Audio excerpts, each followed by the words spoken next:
নমস্কার বন্ধুরা, মিনতি ফুডিজ কিচেন্সে স্বাগত। আজকে একটা অন্যরকম ভিডিও নিয়ে এসেছি। আজকে এই যে আলু কুচিয়ে রেখেছি, একটা আলু বড় সাইজের ডুমো ডুমো করে কেটেছি ছোট ছোট করে কুচোবার মতো। আর দুটো ডিম নিয়েছি, দুটো ডিম দিয়ে আমি ডিম ভুজিয়ে করব। কিভাবে করি, কি দেখে করি, দেখতে থাকুন, পুরো ভিডিওটা দেখবেন। রুটি দিয়ে খাওয়ার জন্য করব, কারণ রাতও হয়ে গেছে। রুটি করেছি, এখন কি দিয়ে খাবো ভাবছি। ভাবতে ভাবতে মাথার মধ্যে এসে গেল ডিম ভুজিয়ে করবো।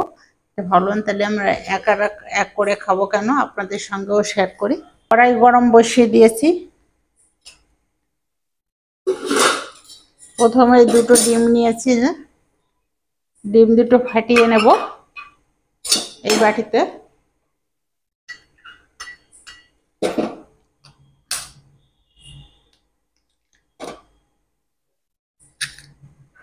একসঙ্গেই দুটো ডিম ফাটিয়ে নেব।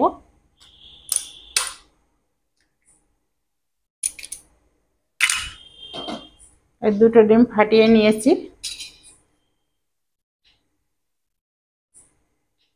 ডিমের মধ্যে দেবো একটু লবণ। ডিমকে ভালো করে ফেটিয়ে নেব। ডিম ফেটানো হয়ে গেছে, এবার কড়াইও গরম হয়ে গেছে। কড়াইতে দেবো সরষের তেল।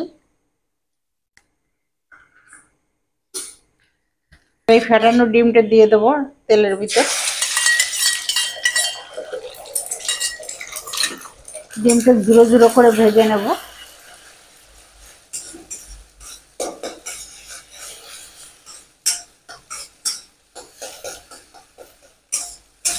করেই ভাজবো, কড়া করে ভাজবো না, নরম থাকবে। এবারে বাটিটাই তুলে নিই।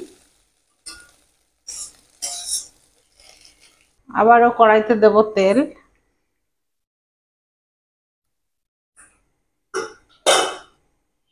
তেলটা গরম হোক। তেলের মধ্যে একটু শুকনো লঙ্কা ফোড়ন দেব।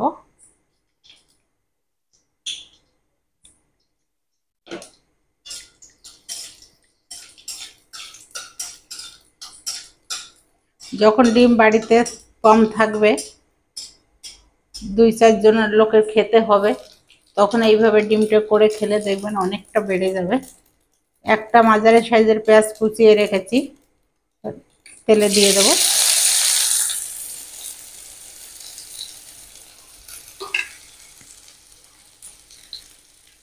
পেঁয়াজে একটুখানি লবণ দিয়ে দিলাম, তাড়াতাড়ি পেঁয়াজটা ভাজা হয়ে যাবে, নরম হয়ে যাবে। পেঁয়াজ ভাজা হয়ে গেছে, যে হালকা ভেজে নিয়েছি। এবার ওই পেঁয়াজের মধ্যে দিয়ে দেবো এই যে একটা আলু কুচিয়ে রেখে দিয়েছিলাম, বড় একটা আলু। আলুটা দিয়ে দেবো, কুচানো আলু।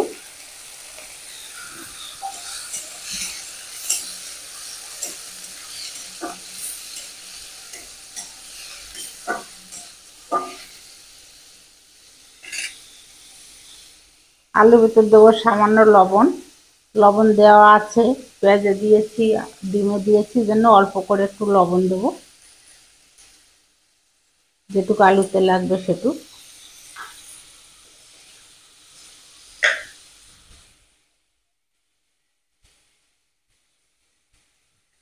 সামান্য একটু হলুদ দেবো।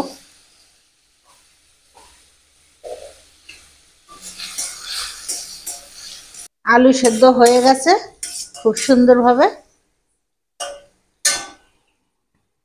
এবার দেবো টমেটো কুচিয়ে রেখে দিয়েছি, ছোট্ট একটা টমেটো কুচি দিয়ে দেবো।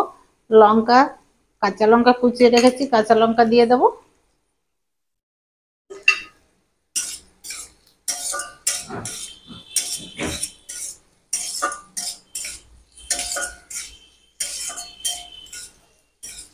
একটু নেড়ে চেড়ে ডিম দিয়ে দেবো ওর মধ্যে।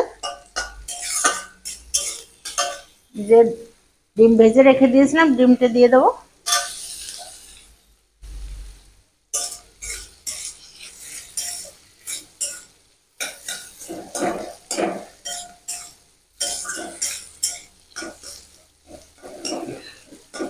দেখেন দুটো ডিম কতটা হয়ে গেল। এই আমার ডিম আলু ডিম ভুজিয়া হয়ে গেছে, এবার নামিয়ে নেব, প্লেটে নামাবো। এই যে আমার আলু ডিম ভুজিয়া হয়ে গেছে, এভাবে করে খেয়ে দেখবেন বাড়িতে, খুবই ভালো লাগে রুটির সঙ্গে। আর যদি থাকে এর ভিতরে একটু শসা, পেঁয়াজ, আর কিছুই দরকার হবে না। গরম গরম রুটি আর আলু ডিম ভুজিয়ে খেতে খুবই ভালো লাগবে। কালকে আবার আপনাদের সাথে অন্যরকম ভিডিও নিয়ে দেখা হবে। এর ভিতরে আবার ভালো থাকবে, সুস্থ থাকবেন, টাটা।